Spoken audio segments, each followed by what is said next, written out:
Alors, premier dysfonctionnement que j'ai pointé rapidement, ces enfants, les 4 enfants de lait. Il faut quand même savoir qu'ils étaient suivis par les services sociaux quasiment depuis leur naissance, comme a dit ma consoeur. C'est un scandale. C'est un scandale parce qu'il a fallu attendre février 2000, c'est-à-dire le moment du placement des enfants, pour se rendre compte, alors qu'ils étaient suivis depuis des années, pour se rendre compte qu'ils étaient violés. Alors c'est à partir... Alors attendez, laissez-moi finir parce que sinon je ne vais pas arriver à la fin. N'interrompez pas, maître le duc Novi. On l'auditionne, on l'écoute, après on pose des questions dans le temps qui nous restera. Allez-y. Surtout, j'ai promis d'être rapide, alors je vais tâcher de m'en tenir à ma promesse. Alors, en février, donc, premier dysfonctionnement de l'assistance éducative. Deuxième fonctionnement, nous sommes en février 2000, les enfants sont placés. Les enfants sont placés donc chez des assistantes maternelles et petit à petit ils racontent les sévices dont ils sont l'objet. Ils racontent donc qu'ils sont violés, ils racontent que leurs parents boivent beaucoup, qu'ils invitent des gens chez eux, qu'ils ont des ébats sexuels devant eux, qu'on les force à participer, qu'on leur met du gel dans l'anus. Excusez-moi, je suis un peu crue, mais c'est exactement ça que disent les enfants. Qu'on leur introduit des objets en plastique, des sexes en plastique. Vous voyez, ils donnent des détails très précis qui font que lorsqu'on prend connaissance de ce dossier, je vous le dis comme je le sens, on y croit. On se dit, oui, effectivement, il se passe quelque chose de très grave.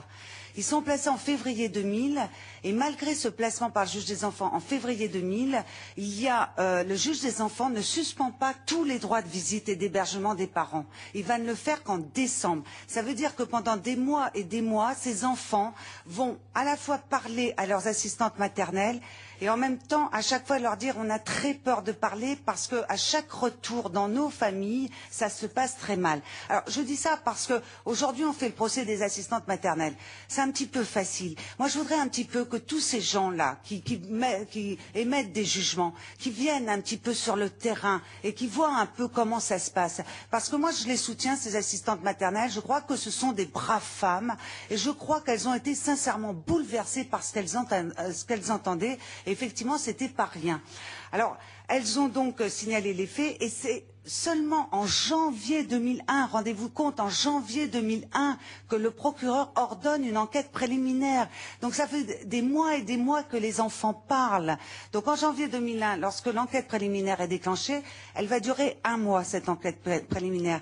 Il faut que vous sachiez ça, c'est encore un autre dysfonctionnement, que les services de police, ils sont, pendant le mois de janvier, jusqu'à février, date où le juge d'instruction est saisi, ils sont principalement 1 à faire l'enquête préliminaire, 2 quand ça va bien et 3 les jours de fête, si je peux m'exprimer ainsi. Alors qu'il y a de plus en plus d'enfants qui parlent, alors que les enfants disent qu'il n'y a pas que leurs parents, qu'il y a d'autres personnes qui viennent et que ces policiers sont en train de rechercher les autres suspects. Ce que je veux vous dire, c'est qu'on attend des mois et des mois avant de faire les premières, par exemple, écoutes téléphoniques. On attend des mois et des mois. Alors aujourd'hui, vous comprenez, lorsque nous sommes arrivés au procès en mai 2004, il y avait quasiment pas de preuves matérielles. Parce que vous le savez tous, une enquête de police, pour qu'elle ait des chances d'aboutir, c'est dans les premiers temps que ça se fait. C'est pas après. Après, les gens s'organisent, ils savent qu'il y a une enquête et c'est fini, s'évapore dans la nature et c'est fini. Donc, vous voyez, je crois qu'il faut être très très prudent dans ce dossier. C'était un dossier extraordinairement complexe et je ne suis pas d'accord pour faire le procès d'un homme aujourd'hui. Je dis qu'effectivement, les policiers n'avaient pas les moyens de travailler, ni le juge d'instruction, et j'en reviens à ma question, tant que des budgets sérieux ne seront pas votés, je m'excuse parce que c'est peut-être pas très pédagogique de ma part de vous le dire comme ça, mais moi j'aime bien mettre les pieds dans le plat, eh bien effectivement, tant que ces budgets ne seront pas votés, eh ben, il y aura d'autres outreaux. C'est ça qui est